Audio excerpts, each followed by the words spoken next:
All right, who's that? Kim? It was. Oh. I'm on here with Jane, so. Okay. Okay, very good. I don't have a sheet though. We'll get you one. I'll get you one. Is Jason starting this off? Yeah, it's just me. It'll be me for both of them, and it's just MSRP and the State Retirement Agency.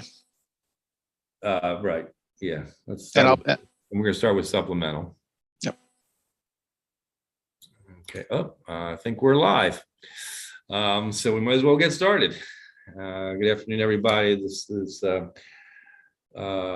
February 8th, Senate Budget and Tax. We're doing a briefing today on our retirement systems. We're going to start with the supplemental retirement system and a presentation from DLS, Jason Kramer. Thank you, Mr. Chairman. I will share my screen in 1 second. And there you go. Hopefully you see the analysis document for the Maryland Supplemental Retirement Plans. I'll be presenting the analysis for this agency. The MSRP is responsible for 4 plan options, a 401k and a 457B for state employees, a 403B for state educational institution employees, and a discontinued 401A plan. I'll start first with the operating budget summary. As you can see here, a very small increase in the special fund fiscal 23 allowance to $2.1 million. Exhibit 1 shows the summary of agency spending for the MSRP in the fiscal 23 allowance. 74% or nearly $1.6 million of the allowance is for personnel costs, with the remainder for investment consultant contract, rent, and other contractual services. Exhibit 2 shows the proposed budget and its changes compared to the fiscal 22 working appropriation. As I noted, there are some very small changes. The largest change is a $95,000 decrease in fiscal 23 due to a $95,000 deficiency appropriation in fiscal 22 for IT upgrades for the MSRP. Exhibit 3, and hopefully you can see all of this. You might have to move the grid of participants to see the far right-hand column. But in summary, this shows the fund balance of the MSRP, specifically relating to asset fee revenues. Asset fees are 0.0425% of assets every month. That was reduced in 2019. Also in 2021, there was a 5-month asset fee holiday for participants, but due to the significant returns in fiscal 2021, asset fee revenue was significantly higher, and it led to it's leading to high fund balance relative to operating expenses, nearly double operating expenses, when the board's goal is to have that fund balance be about 25% of operating expenses. So DLS is just asking that MSRP comment on whether there's going to be any further fee holidays in the near future. And then finally, Exhibit 4 just shows the MSRP's plans, return options, performance compared to benchmarks. And as you can see, the 1-year performance is well above benchmarks, and longer term performance is also above benchmarks. DLS recommends concurring with the governor's allowance, and with that, I'd be happy to answer any questions. Thank you, Mr. Kramer. Any questions for DLS? Okay, let's move on to Rhonda Butler, who's the executive director of the plan.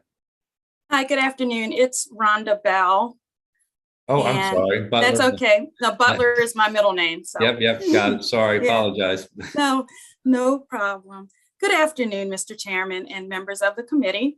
On behalf of the Board of Trustees and staff of the Maryland Supplemental Retirement Plans, I thank you for this opportunity to discuss MSRP and our operating budget.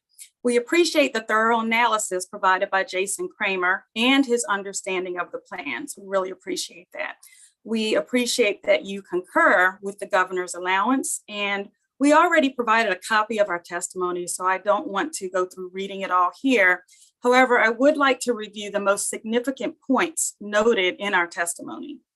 The plans ended December 31st, 2021 at an all-time high of $5.3 billion and continue to grow despite some volatility.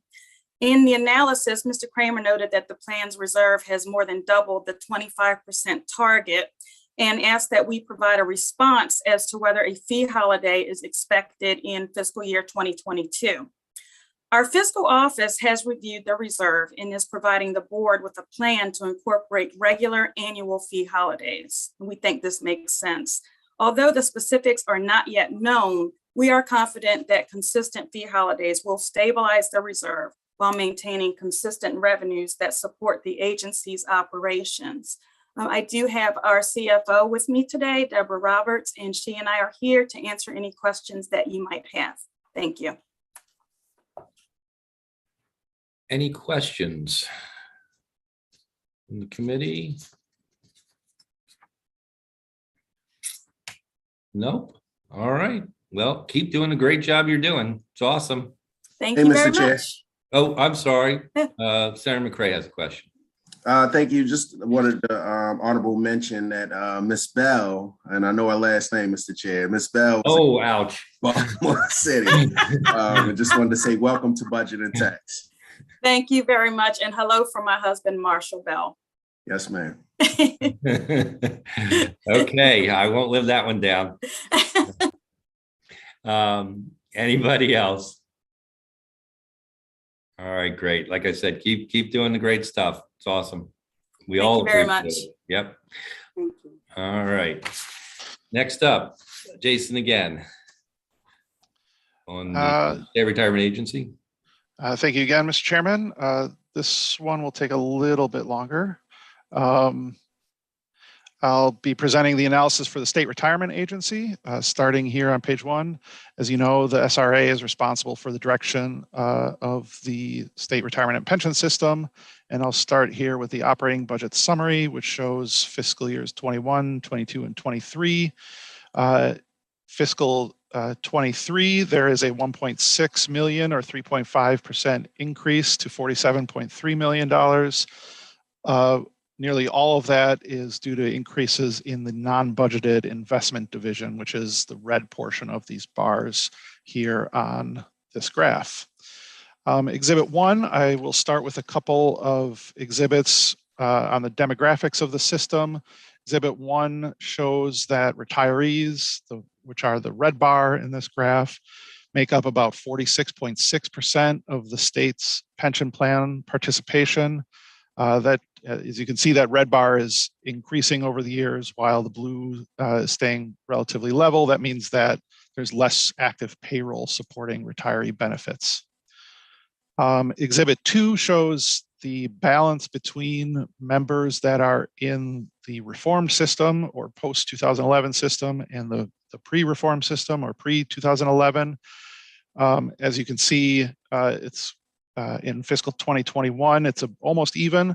49% of members are in the reform system. So we should be hitting that tipping point where more members are in the reform system than the pre-reform system. One more set of MFR data I'd like to discuss is call center answering time. The SRA call center has a goal of dropping no more than 7.5% of calls and forcing wait times of no more than 2 minutes and 15 seconds. That's that green line towards the bottom there. However, as you can see, there's been a lot of struggles with meeting that goal over the last couple of years due to some process and system changes, as well as concerns over the state retiree prescription drug program in 2019. And then with COVID, teleworking prevents as much calls being answered by call center employees as would normally be able to be handled. However, as you can see in the more recent months, those call times have improved. SRA believes it's in part due to greater acceptance of the MySRPS web portal, people using the web instead of telephone, and also that call volumes are down about 7% a month from about 11,000 per month in fiscal 2020. Exhibit 4 shows a summary of agency spending in the fiscal 2023 allowance. Nearly 40% or $18.6 million is in the investment division, which is non-budgeted, with the remainder for the administration of the agency from budgeted funds. 38% of the budget is for retirement agency personnel, another 13% or $6.3 million for contracts. The next exhibit, Exhibit 5, shows the change in the budget from fiscal 22 to fiscal 2023. As I noted, the special and reimbursable funds are fairly level, while there's a significant increase in non-budgeted funds. That's driven by personnel increases in the personnel cost increases in the investment division. As part of the legislation that moved the investment division off budget, they were provided with some salary flexibility. Salary increases of the maximum of 10% were provided to investment division employees, and incentive payments to eligible employees of 33% of salary were also provided in fiscal 2023, in the fiscal 2023 budget. Within the budgeted portion of the agency, the largest changes are a $1.7 million decrease as the major IT project that's responsible for the MySRPS, as well as some other IT changes, comes to completion. But then there are some offsetting increases in IT costs as those costs are brought on board to the operating budget. The next exhibit I'll discuss. Mr. Kramer, can you hold sure. for 1 second? I apologize. I'm really screwing things up today. Ah. I'm looking through the paperwork that on my desk now, and I see there might have been somebody who wanted to testify on the supplemental. I don't want to have them wait if they are still here. Deborah Roberts, I apologize to you if. I believe she is the CFO for MSRP, so I believe she was part of the agency panel. Okay, very good. All right. Sorry to break that up. Please continue. No problem. It's a long presentation, so I appreciate the halftime. The next exhibit I'll discuss is personnel data. The retirement agency abolished one long-term vacant IT supervisor position that had been vacant for over a year due to difficulties in recruiting. There are currently 22 vacancies at the agency. That's slightly down from a year prior. You'll note that the turnover rate has been decreased from 7%. The budgeted turnover rate has been decreased from 7% to 6%.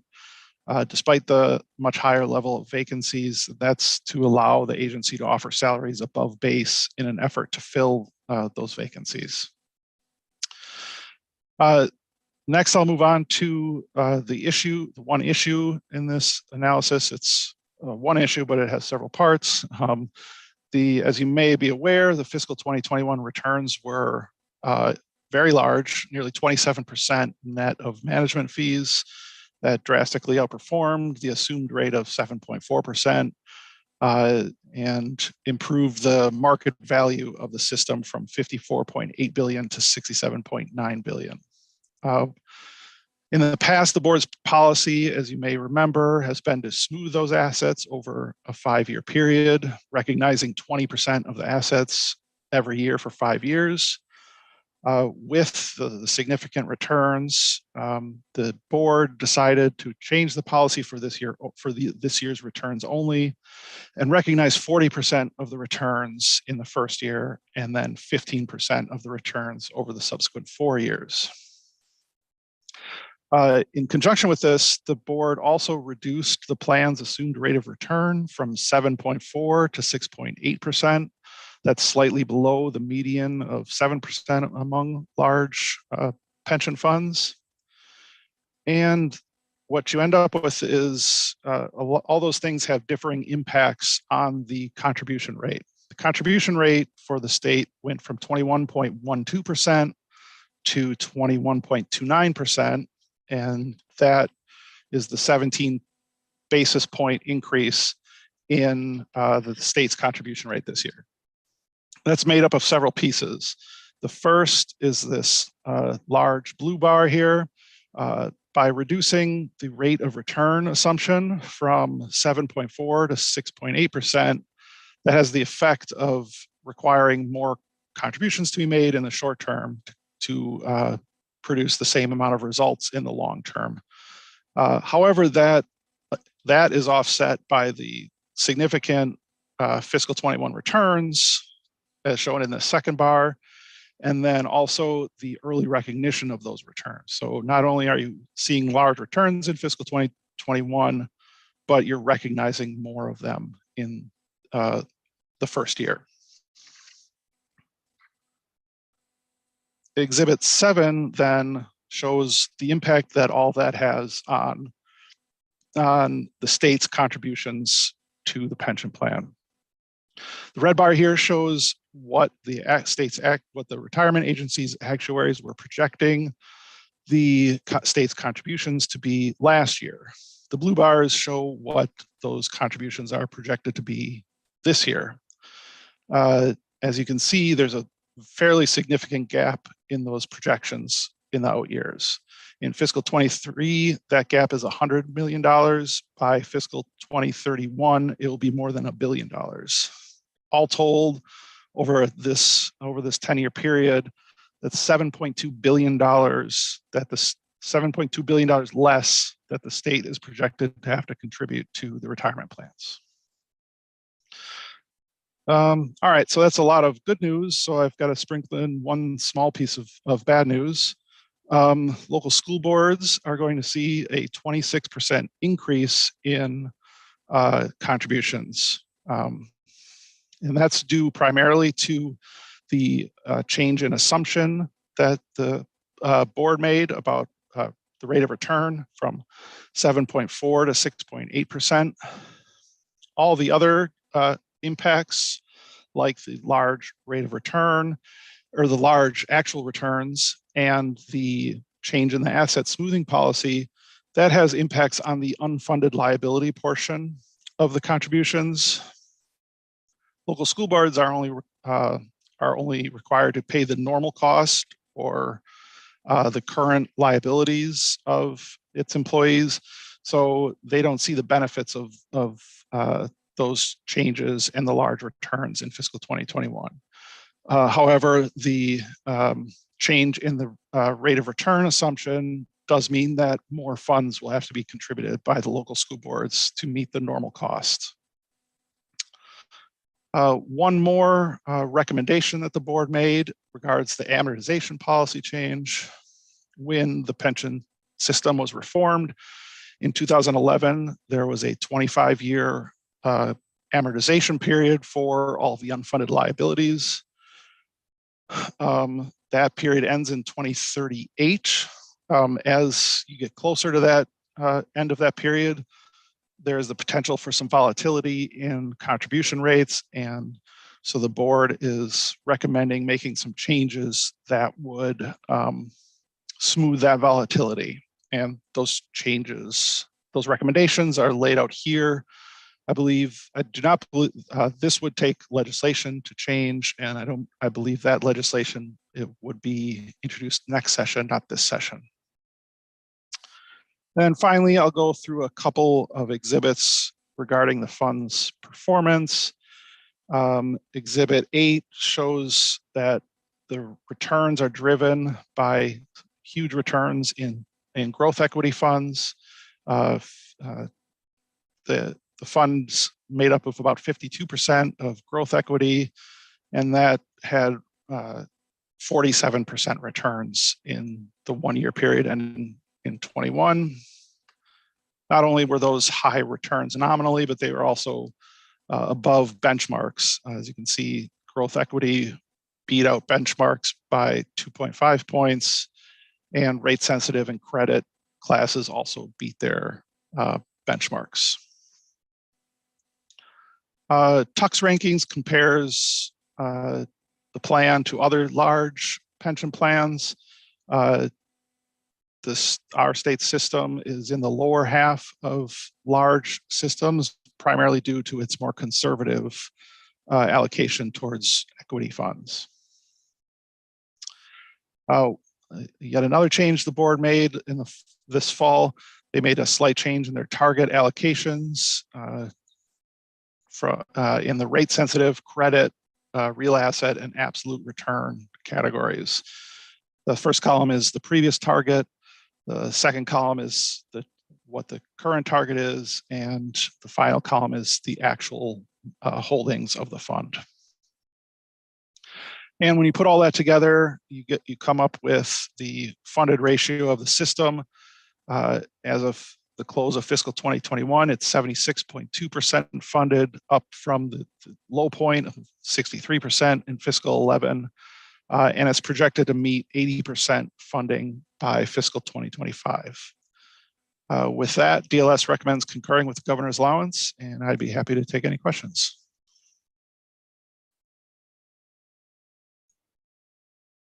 Thank you, Mr. Kramer. Any questions from the committee? Okay. Martin Neven? Oh, I think we have a question, Chair. Oh, Mr. we Chair. do. I don't see any hands up. Uh, Oh, there we go. Okay. Senator Eckert. Thank you very much. I'm sorry, Mr. Chairman. My hand's a little slow getting from one place to another. My reception's not real good here in the building. Anyway, I just did have a question. On the when we were talking about increasing the cost to the local boards of ed for their retirement, is there not a way to cushion that? If there is, I'm not aware of it. I think maybe either the agency, someone from the agency may be able to provide some advice on that. Okay, I'm just wondering because we had good returns, right? We had better than usual return, right? Correct. So it would seem to me at that time there could be some way to offset that impact. I know many of our small rural jurisdictions are really struggling just with thinking about the implications of Kerwin and the most recent adjustments. So this is going to be one more impact to those folks and to those systems. So I'll ask the department on that too. So thank you very much. Thank you, Mr. Chair. All right. Any other questions for DLS? Okay, Mr. Neven. Yes, thank you, Chairman Gazzoni, members of the committee. Thanks for the opportunity to be here. I have had an opportunity to meet just a few of you because we've been in this pandemic situation. So I'm hoping to, for those of you who haven't met, I'm really hoping to do so soon. Looking forward to the opportunity as hopefully the pandemic numbers continue to go the right direction. But I have been here since May. I'm very happy to be here. My family's very happy to be here. Maryland's been a wonderful place since May, and we're very happy we made this choice. More importantly, I'm happy to be part of the system that's extremely well run. It's nationally recognized. This professional staff is outstanding, and the board is committed and extremely supportive. So it's really been a great situation to come to, as good as promised, which doesn't always happen in these situations. But I came here from Illinois, where I ran the state university's retirement system. And I did that for more than 4 years. I was recruited from TIAA, where I had done a bunch of retirement readiness and retirement adequacy type work for that organization for nearly 10 years. I focused a lot on advocacy and retirement plan design. But prior to that, I was with the state treasurer's office in Illinois. So I had a good deal of government experience for 14 years, where I had the good pleasure to meet both Treasurers Dixon and Kopp in that role, in addition to serving on the Judges Retirement System Board as a trustee and being on the Illinois State Board of Investments that managed retirement plan assets for 3 of the 5 state retirement systems. So with that short introduction, I'd like to just have a couple comments. I want to begin by thanking Jason for all of his work on the analysis. and for your thorough presentation. It's leaving me with less to talk about, which I'm sure everyone in this committee will appreciate if I keep my comments even more brief than I was already planning on keeping them. I will touch briefly on the assumed rate of return. That was probably the biggest thing that we did this year, was reducing the assumed rate of return. We reduced it, as Jason mentioned, from 7.4% to 6.8%. That's important. It was important to reduce it for a few reasons. One, we were higher than our peers at 7.4%. Our actuaries recommended that we reduce the assumption, and the market projection suggested that we needed to reduce that assumption. You know, when we talk about how our funded status and how we are doing as a state, we frequently talk about how other systems are doing, and are we on pace? You know, are we median in terms of our funded status as all the systems try to kind of recover from a funded status that was diminished a number of years ago. And the good news is that we are on pace in terms of our funded status. The bad news was since we were high on the assumed rate of return, we were kind of artificially inflating our funded status. So we weren't quite at median, and we really needed to reduce the assumed rate of return to ensure that we would stay on pace to meeting our funding goal, to make sure that we're ensuring the solvency of the system, and to make sure we really are keeping up with our peers in terms of our funded status. And usually when you reduce the assumed rate of return, the downside is you reduce the funded status of the system, right? Because it would show less assets in the system that are assumed to be coming in, so then the funded status goes down. The other problem is that then employers have to put more money in the system because of that lowered assumed rate of return, because you're assuming less money coming in from investments. Fortunately, we're not in a normal situation this year. We're in a year where we had record-breaking investment returns, right? The 26.7% largely exceeded the 7.4% assumed rate of return. I do want to point out that investment staff exceeded the benchmark by 2.3%, which is, you know, everyone did well, but earning 2.3% more than benchmark is really outstanding, extremely hard to do. And just that outperformance, that 2.3% generated more than $1 billion, $1.1 billion of additional assets for the trust fund, just for the great work that staff did. That's directly attributable, not to the markets, but to the ability to meet the markets and manage those investments well. So since Andy can't pat himself on the back, I want to make sure to do that for him before you may hear from him. The other great news is that since we had those excess investment returns, what excess investment returns do is they do the opposite of what lowering the assumed rate of return does, right? If you have more investment returns coming in, it helps the funded status, it raises the funded status, and it lowers employer contributions. So we had a year where it was important, based on market projections, to reduce our assumed rate of return. Thankfully, it was coupled with a year of outstanding investment returns. So as Jason mentioned, we realized some of those investment returns earlier than normal under the smoothing period. So we have 40% recognition in year one, and then 15% over the next 5 years. So we still have that smoothing. We're still going to protect ourselves from volatility in terms of employer contributions and funded status by using those and spreading those investment returns over those 5 years. But we're able to realize some early to provide the relief to employers and help keep their contributions more level. Now, as Jason mentioned, that works for everyone except for the school districts. And the reason why it doesn't work for the school districts is the employer contributions overall are flat for teachers, but the school districts only pay for a portion of that expense, and the state pays for the other portion of that expense. So to the question that was asked earlier about what can be done, at least one person at one of the Joint Committee on Pensions meetings suggested was that the state, instead of the state getting a windfall and paying less, and the school districts getting hit hard and having to pay more, maybe something can be worked out to even that out between those two parties. When I think, you know, I don't know much about the history. I know I'm new to the state, but when they decided to split up the obligations for paying unfunded liabilities versus the normal cost, I don't think it was anticipated that when we'd have a year like this year, that the state would benefit from a windfall, and the school districts would get hit harder. Obviously, that's above my pay grade, but I will point that out, that there was at least one solution suggested at one of the pension committee meetings that sounded, I'm sure, reasonable to many people. The good news overall is that our funded status has improved while earning these great returns and reducing the assumed rate of return to protect the solvency of the system and make sure that we're going to meet our funding targets.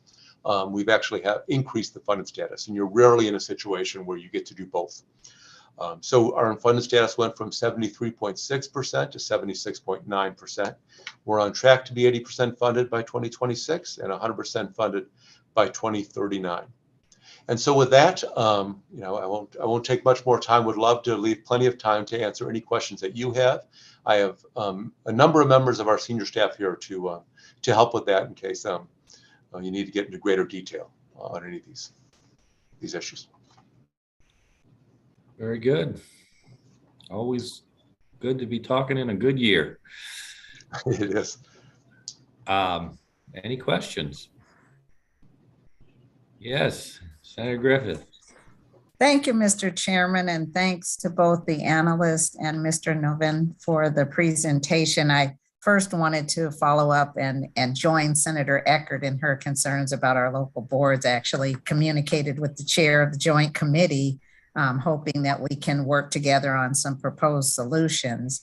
The second question that I have, well, it wasn't a question, the first part, but the second comment that I have is related to the reforms. As you know, we're about 10 years post the 2011 reforms, and just wanted to get a sense of the impact of that $75 million surplus or supplemental payment that we have been making. Can you share with us what the impact of that has been? Yes, happy to. So if you look at the money that we received, right, from the reinvested savings, we've received more than $1 billion. And if you couple that with the investment returns and compounding interest, you know, the same reason why we tell individuals they should save more for their own retirement. They should start early. They should start making small payments, because little payments plus interest compounded over time, it works. And it works well for us too. So even though it's been a relatively short period of time for compound interest to do its thing, and you know, that works even better over a longer horizon. But we now have $2.2 billion in the trust fund today that we would not have if it weren't for those small payments over time. So when you talk about your budget and all the different decisions you have to make as to, you know, I'm sure it'd be very hard for you right now to come up with $2 billion to put us in the shape that we're in today if we hadn't been making those small payments all along. So it's been very successful. We applaud the General Assembly for making that decision, and it's really paid off very well for the fund, for the members. Now, that is significant. I had no idea that the impact was that great. Thank you. Thank you for sharing that. Thank you, Mr. Chairman.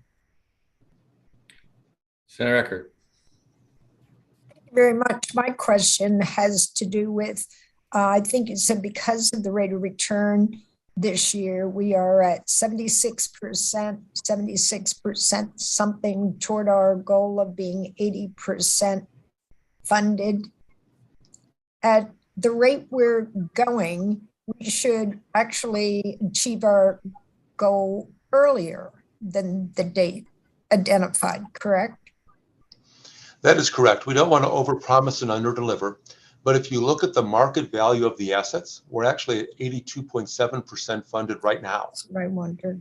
The only reason why we call it 76.9% is because we smooth those returns, those excess returns over a period of 5 years.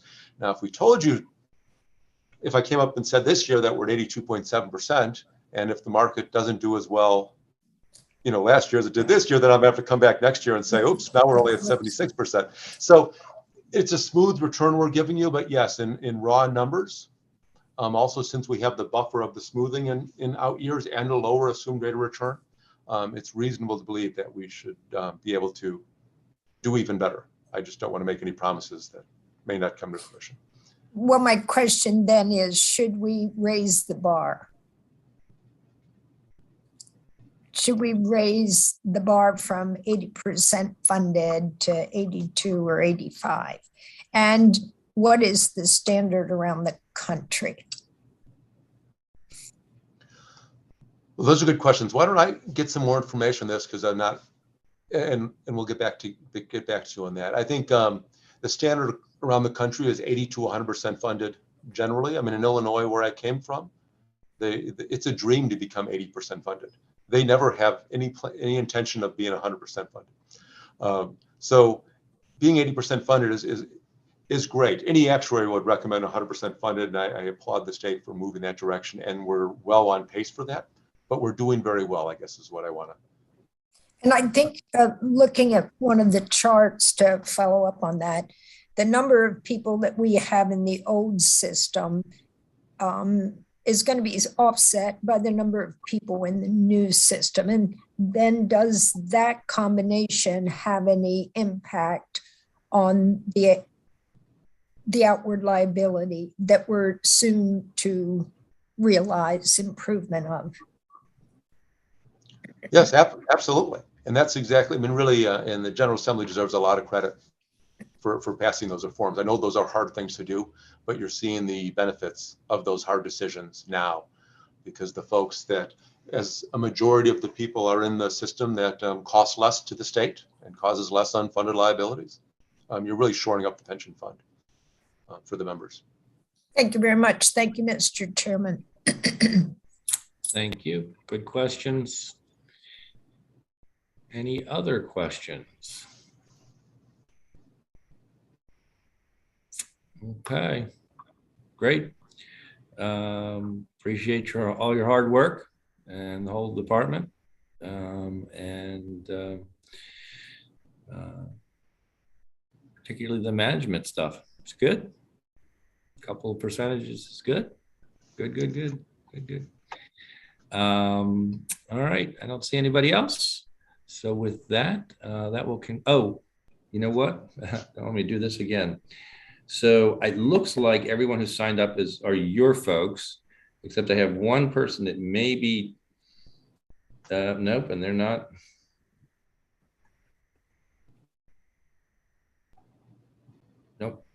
Nope, that's it. Unless there's somebody out there who isn't part of the department to testify. I don't see anybody here. Okay, terrific. Thank you all very much. Committee, I think we're on a separate Zoom. Is that correct, Kim? Kim?